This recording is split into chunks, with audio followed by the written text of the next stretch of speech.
नमस्कार, mid cap मंत्रा में आप सभी का स्वागत है। मैं हूं सुमित और वीकली एक्सपाइस एक दिन पहले भारतीय बाजारों में एमपीसी के आउटकम के दिन एक अच्छी तेजी देखने को मिल रही है। करीब 17,800 के ऊपर इंडेक्स ट्रेड कर रहा है। 17,838 का मौजूदा स्तर देखने को मिला है, लेकिन आज की जो बाइंग है उसमें निफ्टी बैंक की तरफ से उतना पार्टिसिपेशन नहीं है। लाल निशान में निफ्टी बैंक कामकाज कर रहा है, जबकि एक बड़ा इवेंट आज आरबीआई की तरफ से ही था। तो अच्छी तेजी थी एक समय पर, लेकिन वहां से फिजल आउट होकर फ्लैट है। लेकिन आज कंट्रीब्यूट कर रहा है आईटी, आज कंट्रीब्यूट कर रहा है मेटल।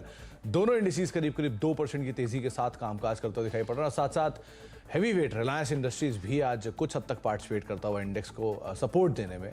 इसलिए आज मार्केट में निफ्टी बैंक का जो प्रेशर है वो शायद फील होता हुआ नहीं दिखाई पड़ रहा है, जिसके दम पर एटलीस्ट हरे निशान में इंडेक्स कामकाज कर रहा है। मिड कैप स्मॉल कैप दोनों हरे निशान में है। आगे भी हम इन पर बातचीत करेंगे, लेकिन पहले रुक कर लेते हैं हेडलाइंस का।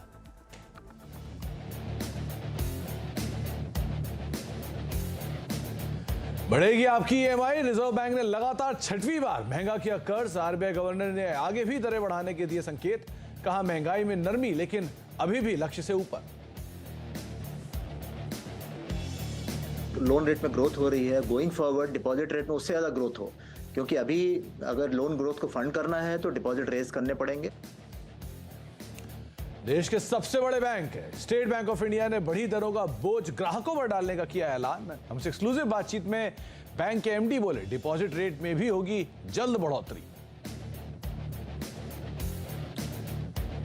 क्रेडिट पॉलिसी के बाद निफ्टी में तेजी 100 अंकों से ज्यादा चढ़कर पहुंचा 17,800 के पार, लेकिन ऊपर से ठंडा पड़ा। निफ्टी बैंक मिड कैप की पार्टी आज भी जारी।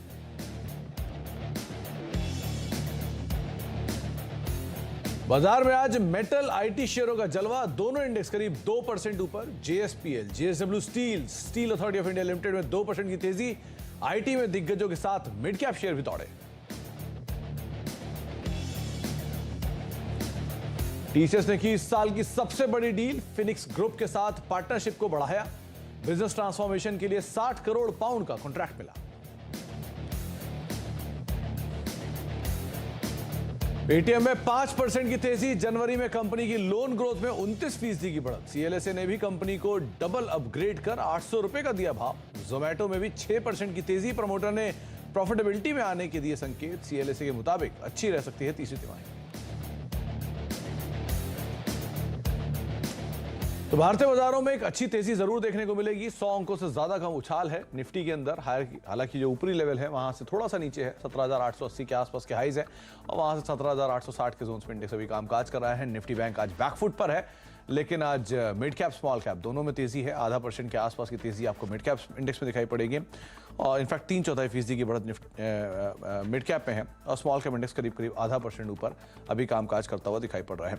इसके अलावा आप एक बार ही लेकर आइए आईटी स्पेस, एक बार ही लेकर आइए मेटल स्पेस, क्योंकि आज के स्टार परफॉर्मर ये दोनों हैं। दोनों में बढ़िया तेजी देखने को मिल रही है। तमाम share JSW, Tata steel, Hindalco, SAIL, कोई भी मेटल का स्टॉक उठा लीजिए, सभी एक अच्छी तेजी में। 3% की तेजी यहां पर है।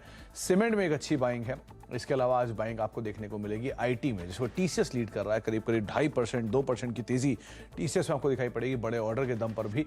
और अदरवाइज भी जो बाकी आईटी कंपनियां मिड कैप आईटी स्पेस की, वहां पर भी अच्छी तेजी देखने को मिल रही है। गाबा सर हमारे साथ बने हुए हैं, जिनसे हम बातचीत करेंगे मार्केट्स को लेकर, उनका रुख रवैया समझेंगे इंडेक्स पर और उसके अलावा इंडिविजुअल कॉल्स उनसे पूछेंगे। गाबा सर नमस्कार, स्वागत आपका कार्यक्रम में। सबसे पहले तो मार्केट्स को लेकर आपका रुख 17,850 रेंज के बिल्कुल अपर एंड पे हम पहुंच चुके हैं। क्या करना चाहिए अब यहाँ पर निफ्टी में, निफ्टी बैंक में? निफ्टी तो मुझे ठीक ही नजर आता है। अप मूव मिल सकता है। अपडेट करा 17,853 के आसपास 18,000 पॉसिबल है, लेकिन हो सकता है आज ना हो। लेकिन इतना है कि अगर डिप मिलती है तो 17,800 तक डिप मिलती है तो बायबल है। हो सकता है साइडवेज मूव मिले, लेकिन वीक नहीं है निफ्टी। अप मूव मिले, हो सकता है आज मिल जाए, हो सकता है कल मिल जाए, लेकिन वीक नजर नहीं आता निफ्टी, क्योंकि ब्रॉडर मार्केट अच्छा लगता है। और रिलायंस ऊपर हो तो 14% ऊपर हो गया होगा। तो सही है, रिलायंस आज पूरी तरह से मार्केट को सपोर्ट कर रहा है। करीब 2% की तेजी रिलायंस में है और मिड कैप इंडेक्स अभी एक स्पाइक के साथ ऑलमोस्ट डे हाई के आसपास पहुंचता हुआ दिखाई पड़ रहा है। गाबा सर, कोई और स्टॉक जिस पर आपकी नजर हो लॉन्ग साइड पर? जी हाँ, मुझे एबी कैपिटल अच्छा लगता है। यहाँ पर तेजी नजर आती है। 146 का ट्रेड कर रहा है। अब मेरे ख्याल से 150 पॉसिबल है। स्टॉप होगा, यस स्टॉप होगा 143 का। बस एबी कैपिटल मुझे अच्छा लगता है। दूसरा स्टॉक जो मुझे पसंद है इस वक्त, वो मैं कहूंगा अडानी पोर्ट्स। काफी दिनों से एक तेजी है, ये बरकरार रहेगी तेजी। ट्रेड कर रहा है 592, इधर 600 पार कर लेगा, 610 भी जा सकता है मैटर ऑफ टाइम। फिर वीकनेस नहीं है, यहाँ कह सकते हैं कि वैल्यू बाइंग नजर आ रही है। स्टॉप होगा अडानी पोर्ट्स पर, आई थिंक 564 अडानी पोर्ट्स। हाँ गावा सर, आपने ट्वीट भी किया था वो अदानी इंटरप्राइजेस को लेकर, वो भी मैंने देखा। तो अदानी पोर्ट, अदानी इंटरप्राइजेस, इस पर आप कुछ बुलिश साउंड कर रहे हैं अब। अदानी पोर्ट वैसे भी गावा सर ने कल भी कहा था कि ब्रेकआउट दिख रहा है, तो अदरवाइज भी आप नजर रखेंगे इसके ऊपर। तो दो स्टॉक जिसके ऊपर आप नजर रखेंगे, उसमें एक अदानी पोर्ट, आदित्य बिरला कैपिटल, जो नाम गावा सर ने आपको अभी सुझाया भी है। एक बारी जरा mid cap gainer, mid cap loser आपकी स्क्रीन पर आते हुए दिखाई पड़े हैं। किस तरह की सिचुएशन है मार्केट्स के अंदर, खासतौर से कि जिस तरह की तेजी देखी जा रही है, 3-4% के आसपास का उछाल है, उसमें आज कौन कौन पार्टिसिपेट कर रहा है, कहाँ कहाँ पर उछाल है। पहले मेटल, आज फ्रंट लाइन हो या मिड कैप हो, दोनों में खरीदारी है। Kalyani steel, steel authority of India limited, Vedanta और हिंदुस्तान कॉपर, ये मिड कैप के हैं जो कि तेजी में, और बाकी फ्रंट लाइन में जीएसडब्ल्यू स्टील जैसे स्टॉक भी अच्छी तेजी के साथ कामकाज करते हुए दिखाई पड़ रहे हैं। लाइकवाइज मिड कैप आईटी आपकी स्क्रीन पर 3% तेजी एल&टी टेक में, L&T infotech, Mindtree, emphasis, Coforge, ये सब 1.5 से 2% ऊपर है। लेकिन जो बढ़िया मूव है वो फ्रंट लाइन में भी आपको दिखाई पड़ेगा। लंबे अंतराल के बाद ग्लैंड फार्मा आज वापस तेजी में आया, 7% का उछाल यहां देखने को मिल रहा है। GSK pharma 3%, Alkem lab 3%, Biocon करीब 2% की तेजी यहां पर भी आते हुए दिखाई पड़ रही है फार्मा स्पेस में। मिड कैप के चढ़ने वाले शेयरों में एलआईसी हाउसिंग फाइनेंस कल की बिकवाली के बाद आज पुल बैक, जेएसपीएल 3% ऊपर, पेट्रोनेट एनर्जी 2.5% ऊपर और यस बैंक 2.5% के आसपास की तेजी यहां पर आते हुए दिखाई पड़ रही है। साथ ही साथ गिरने वाले शेयरों में कंटेनर कॉर्प और कोलगेट, दो नाम जो कि 1 से लेकर 1.5% तक का बिकवाली यहां पर दिखा रहे हैं। गाबा सर, मिड कैप में मेटल में एक अच्छी तेजी है, तो मेटल में से कोई नाम? बिल्कुल, मुझे लगता है सभी मेटल पैक अच्छा है। सुबह मैंने वेदांत की बात की थी, मुझे ध्यान है। वेदांत में देख लेता हूँ अभी क्या हाल है वेदांत का, लेकिन आप कोई भी मेटल ले लें, जेएसडब्ल्यू स्टील ले, जिंदल स्टील ले, तो भी चल जाएगा। वेदांत में एक अच्छा आपको मिला, 314 है, मुझे लगता है 320 तक जाना चाहिए। रही बात गुजरात नर्मदा, नहीं वो नहीं, जीएनएफसी अच्छा लगता है, लेकिन यस जिंदल स्टील अच्छा लगता है। 588 के आसपास है, 600 आप देखेंगे इसमें। यस, स्टॉप होगा 580 का जिंदल स्टील। तो 580 का एक स्टॉप लेकर आप जिंदल स्टील का एक स्टॉक जो है, जीएसपीएल की बात हो रही है यहाँ पर, जिस पे आप लॉन्ग साइड पर जा सकते हैं। ये भी एक राय रणनीति आपको बताई गई है। इसके अलावा अब कुछ और इंपॉर्टेंट अपडेट, खासतौर से आज का सबसे बड़ा इवेंट जो था एमपीसी आउटकम, और एमपीसी आउटकम में ब्याज दरों के अंदर तो बदलाव होता हुआ दिखाई पड़ा ही है। तो एक एक करके वो तमाम बड़ी बातें जो एमपीसी की आउटकम में आज हुई हैं वो आपकी स्क्रीन पर आएंगी। इसमें सबसे पहली चीज़ तो कि ब्याज दरों के अंदर कुछ बढ़ोतरी, यानी 25 बेसिस पॉइंट के आसपास की बढ़ोतरी, ये छठी बार है जबकि आरबीआई ने ब्याज दरों में बढ़ोतरी की है और करीब 6.5% के आसपास ले गए हैं। 6 में से 4 सदस्य इस ब्याज दरों में बढ़ोतरी के पक्ष में थे, और ना केवल ब्याज दरों में बल्कि एसडीएफ के अंदर भी करीब 6 से 6.25% के आसपास ये रेट पहुंच गया, और साथ ही साथ एमएसएफ भी 6.5 से 6.25% के आसपास ये रेट पहुंचता हुआ दिखाई पड़ा है। इंटरेस्टिंग पार्ट ये भी है कि जो रियल जीडीपी ग्रोथ अनुमान है वो घटाया गया है 6.8 से 6.4, लेकिन इसमें भी जो Q1 और Q2 है उनकी जो ग्रोथ है उसमें बढ़ोतरी की गई है। Q3 Q4 यथास्थिति पे है, जिसकी वजह से वो आपको घटते हुए दिखाई पड़ेगी। महंगाई का लक्ष्य करीब 4% से ज़्यादा ही रहने का अनुमान, यानी महंगाई 4% से ज़्यादा ही रहने का अनुमान है, और इसीलिए शायद अब तक एकोमोडेटिव स्टांस या फिर अब तक जो होल्ड है वो नहीं दिख रहा है, क्योंकि महंगाई अभी भी हायर साइड पे आपको दिखाई पड़ रही है। रिटेल महंगाई अनुमान करीब 6.7 से घटा के 6.5% के आसपास किया गया है। तो ये कुछ बड़ी बातें जो कि आपने एमपीसी के अंदर आउटकम के तौर पे आज होते हुए देखी हैं। लेकिन देश के सबसे बड़े बैंक एसबीआई ने कर्ज महंगा करने के संकेत दिए हैं। हालांकि उसने ये भी कहा कि डिपॉजिट रेट भी बढ़ाए जाएंगे। एसबीआई के मैनेजिंग डायरेक्टर अश्विनी कुमार तिवारी ने एक्सक्लूसिव बातचीत की और कहा कि लोन ग्रोथ काफ़ी अच्छी है, इसलिए बैंकों के डिपॉजिट में पैसा चाहिए। Core inflation, however, remains sticky.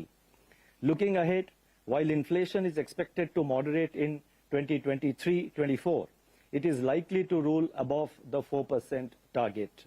The outlook is clouded by continuing uncertainties from geopolitical tensions, global financial market volatility, rising non-oil commodity prices, and volatile crude oil prices. The MPC was of the view that further calibrated monetary policy action is warranted to keep inflation expectations anchored, break the persistence of core inflation, and thereby strengthen the medium-term growth prospects. Rate hikes तो आजकल pass on हो रही हैं, क्योंकि हमारे काफ़ी सारे loans जो हैं रिटेल खास तौर से वो एक्सटर्नल बेंचमार्क से लिंक्ड हैं। जो हमारे केस में रेपो है। तो जैसे जैसे रेपो बढ़ता है ये रेट हाइक्स अपने आप ही प्राइस इन होकर के पास ऑन हो जाती हैं। डिपॉजिट रेट्स तो पहले से ही बढ़ रहे हैं और सबसे जो अभी खास बात है वो ये कि पिछले 2 क्वार्टर्स में जो लोन ग्रोथ हुई है, डिपॉजिट ग्रोथ परसेंटेज टर्म्स में और एब्सोल्यूट टर्म्स में भी उससे ज्यादा हुई है। लोन ग्रोथ ज्यादा हुई है डिपॉजिट से, तो इससे पता लगता है कि जो प्रेशर है डिपॉजिट्स पे ऑलरेडी चल रहा है। और ये भी हो सकता है कि जितनी लोन रेट में ग्रोथ हो रही है, गोइंग फॉरवर्ड डिपॉजिट रेट में उससे ज्यादा ग्रोथ हो, क्योंकि अभी अगर लोन ग्रोथ को फंड करना है तो डिपॉजिट रेज करने पड़ेंगे और जहां भी अच्छा रेट मिल रहा है कस्टमर्स वहां जा रहे हैं। तो ये प्रेशर डिपॉजिट रेट्स पे ऑलरेडी है और हम डिपॉजिट रेट बढ़ाते आ रहे हैं और बढ़ाएंगे भी आगे। तो डिपॉजिट रेट में आगे भी बढ़ोतरी जारी रहने का अनुमान है और ये क्योंकि ट्रेजेक्ट्री है पिछले कुछ समय से जो ब्याज दरों में बढ़ोतरी है वही शायद आगे भी कंटिन्यू होते हुए दिखाई पड़ेगी। आगे बातचीत करेंगे हम बैंक्स पर और इस बड़े आउटकम पर, लेकिन फिलहाल वक्त हो गया एक बोर्ड रूम का।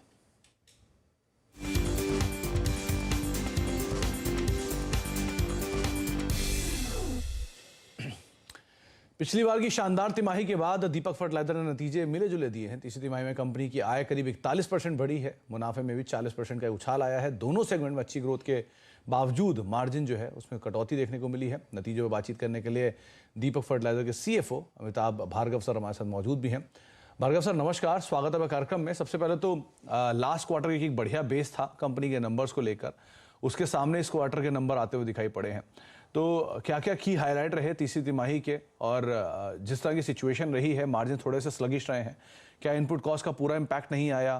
क्या Q4 के अंदर मार्जिन में इंप्रूवमेंट आएगा? देखिए Q3 में हमारा जो टॉप लाइन थी वो करीब करीब 40-41% से बढ़ी है YOY। EBITDA में भी करीब करीब 31% का इम्प्रूवमेंट आया है और प्रॉफिट आफ्टर टैक्स 40% से बढ़ा है। ये होते हुए भी कि हमारा Q3 में जो था डिमांड, पर्टिकुलरली जो इंफ्रास्ट्रक्चर और माइनिंग सेगमेंट से जो डिमांड था, वो जो Q2 के बाद जो तेजी आती है मॉनसून के बाद इन Q3, उसमें थोड़ा डिले हुआ है, देरी हुई है। तो हमें लगता है कि Q4 में वो डिमांड आएगी और आगे वाले क्वार्टर्स में उसकी भरपाई होगी। तो उस हिसाब से Q3 despite some weakness in infrastructure, हमारा Q3 YOY काफी अच्छा रहा है परफॉर्मेंस। और बाकी सेक्टर जैसे एसिड में भी डिमांड एक फर्म रही है Q3 में, वो हम एक्सपेक्ट कर रहे हैं कि Q4 और आगे वाले क्वार्टर्स में भी फर्म रहेगी, क्योंकि हमारे जो कस्टमर्स हैं वो खुद काफी एक्सपोर्ट मार्केट में, अंतर्राष्ट्रीय बाजार में compete कर रहे हैं। तो उनसे जो डिमांड आती है हमारे नाइट्रिक एसिड सेगमेंट में वो अच्छी होनी चाहिए। फर्टिलाइजर सेगमेंट में जैसा आपने कहा कि रॉ मटेरियल प्राइसेस में मंदी आई है, कम हुए हैं, तो उसका हमें फायदा मिलना चाहिए आने वाले क्वार्टर्स में। जो हमारी कैपेसिटी यूटिलाइजेशन 60 से 65% रही पिछले साल और साल 9 महीने में, वो बढ़नी चाहिए अगले आने वाले क्वार्टर्स में। अच्छा सर, एक चीज़ और बताएं, लास्ट मतलब आपने हाल में एक करार किया था GSPC के साथ गैस सप्लाई को लेकर। ये पूरा करार क्या था, किस तरह की इसकी इम्प्लीकेशन है, क्या प्रॉफिटेबिलिटी, क्या मार्जिन? ये जो हमने टाई अप किया है, ये करीब करीब एक और छोटा टाई अप है उसको, और इसको मिला के करीब करीब 40% जो हमारी नए अमोनिया प्लांट की जो डिमांड है गैस की, वो हमने टाई अप किया है। इसका लिंकेज जो है ब्रेंट क्रूड के प्राइसेस से रहेगा। तो ब्रेंट क्रूड प्राइसेस जितने नीचे ऊपर जाते हैं उस हिसाब से ये इसकी प्राइस भी ऊपर नीचे जाएगी। इसके अलावा हमारा 60% जो बाकी गैस की आपूर्ति है वो हम डोमेस्टिक ऑक्शंस जो आने वाले हैं रिलायंस और ONGC से, उससे करेंगे काफी हद तक, और बाकी फिर हम बायलैटरल एग्रीमेंट्स भी करेंगे बाकी प्लेयर से। तो गैस प्राइसेस जैसे नीचे आएंगी अंतर्राष्ट्रीय बाजार में, उसका असर गैस प्राइसेस जो हम टाई अप करेंगे उस पर भी आना चाहिए।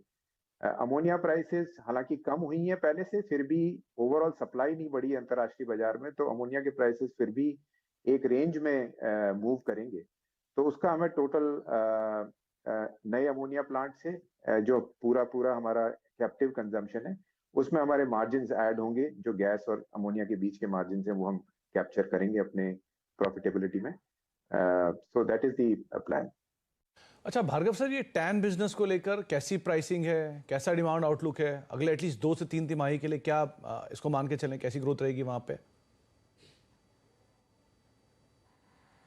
जैसा मैंने कहा कि नॉर्मली Q2 मॉनसून के बाद जो मांग में तेजी आती है डिमांड में, वो Q3 में थोड़ी डिले हुई है, तो उसका असर Q4 और आने वाले क्वार्टर्स में होना चाहिए, क्योंकि माइनिंग और इंफ्रास्ट्रक्चर एक्टिविटी जो ग्राउंड पे है उसमें तो हमें कोई कमी होती दिख नहीं रही है। इसका मतलब जो डिमांड वीकनेस आई वो एक टेम्पररी फिनोमेना है और उसके हमें आगे वाले क्वार्टर्स में उस डिमांड की भरपाई होगी, ऐसा हमें लगता है। तो डिमांड अच्छी रहनी चाहिए both in TAN and acid segment.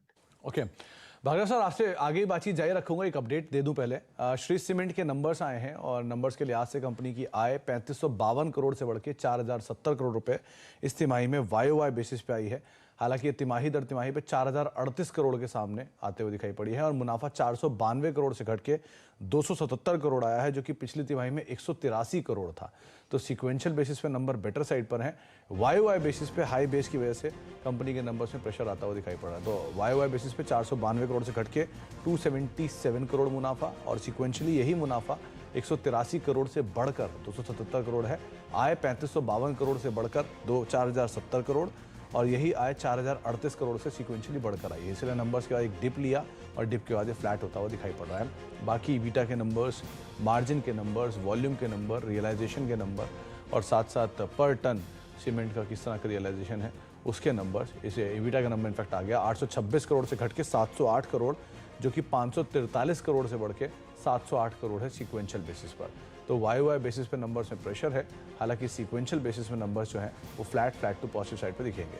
EBITDA margin 23% से घट के 17.4% है।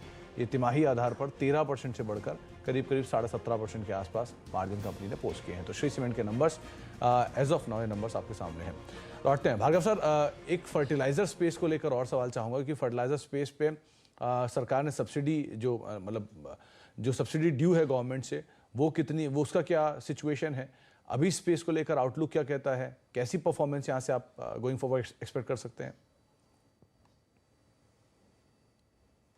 देखिए, फर्टिलाइजर बिजनेस में रबी सीजन जो है, जो अभी फरवरी तक चलेगा, उसमें सोइंग अच्छी होने की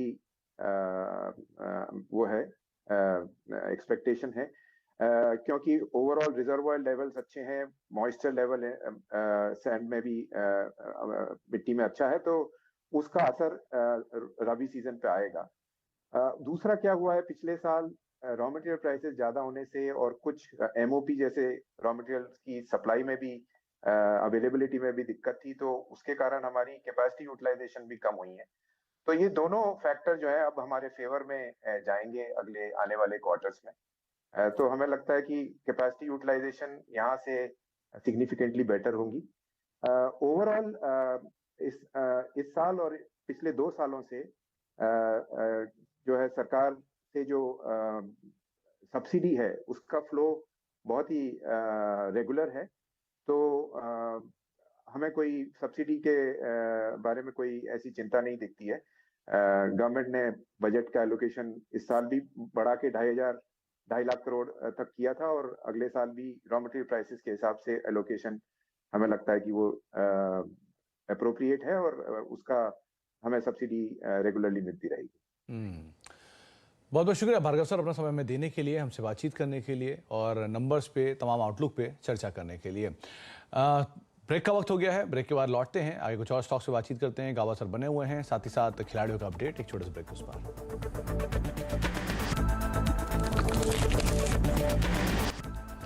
अब देख रहे हैं मिड कैप मंत्रा और मार्केट्स की बात करी जाए 3/4% के आसपास बड़ा मिड कैप में बनी हुई है। स्मॉल कैप इंडेक्स में तेजी थोड़ी और बढ़ी है, 3/4% की बढ़त वहां पर भी आ गई है।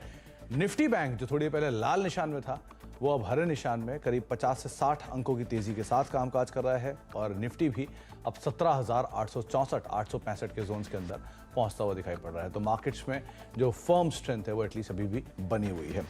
खिलाड़ी अपडेट आपकी स्क्रीन पर आएगा। आज इस हफ्ते जो 3 खिलाड़ी हमारे साथ पार्टिसिपेट कर रहे हैं उसमें प्रशांत सावंत हैं, रूपक डे हैं, जिसमें कुछ फेरबदल पोर्टफोलियोज में हुए हैं। प्रशांत ने थर्मैक्स को बाय किया है 2225 के टारगेट्स के लिए, 2000 का एक स्टॉप लॉस यहाँ पर रखने की राय प्रशांत तरफ से आ रही है। 2100 का मौजूदा स्तर है। इसके अलावा रूपक ने भी पोजीशंस में एग्जिट किया है एनसीसी की करीब 108 रुपए का टारगेट था, लेकिन 94-95 के जोन्स के आसपास उन्होंने अपनी पोजीशंस को एग्जिट कर लिया। 91 का एक स्टॉप लॉस उन्होंने मेंटेन कर रखा है और नई पोजीशन जो ऐड की है वो है इंटेलेक्ट डिजाइन पे 490 रुपए के टारगेट्स के लिए 437 का एक स्टॉप लॉस यहाँ पर आप मेंटेन कर सकते हैं। मिड कैप आईटी वैसे भी आज एक अच्छी तेजी में है। रिटर्न्स आपकी स्क्रीन पर आएगा। सो फार जो लीड कर रहे हैं वो है रूपक, करीब 7.5% का रिटर्न वहां पर है। प्रशांत 5%, मोरलेस और ब्रिजेश भी करीब 5% रिटर्न के साथ अभी कामकाज कर रहे हैं। तो नेक टू नेक फाइट है, लेकिन अभी भी 2 कारोबारी सत्र, आधा 2.5 कारोबारी सत्र जो है वो बाकी है। तो नजर रखनी होगी किस तरह के कामकाज होते हैं। ब्रेक का वक्त है, ब्रेक के उस पार नो योर कंपनी में आज हम बातचीत करने वाले हैं स्मॉल फाइनेंस बैंक के ऊपर, किस तरह के फाइनेंशियल्स हैं खासतौर से नंबर्स को लेकर। और उसके अलावा मतलब हमारे साथ उज्जीवन स्मॉल फाइनेंस बैंक के एमडी एंड सीईओ इतिरा डेविस मौजूद रहेंगे, जिनसे हम बातचीत करेंगे नंबर्स के ऊपर, आरबीआई के आज के आउटकम के ऊपर और साथ ही साथ गोइंग फॉरवर्ड एनएफसी सिचुएशन कैसी रहती है इसके ऊपर भी। छोटे से ब्रेक के उस पार।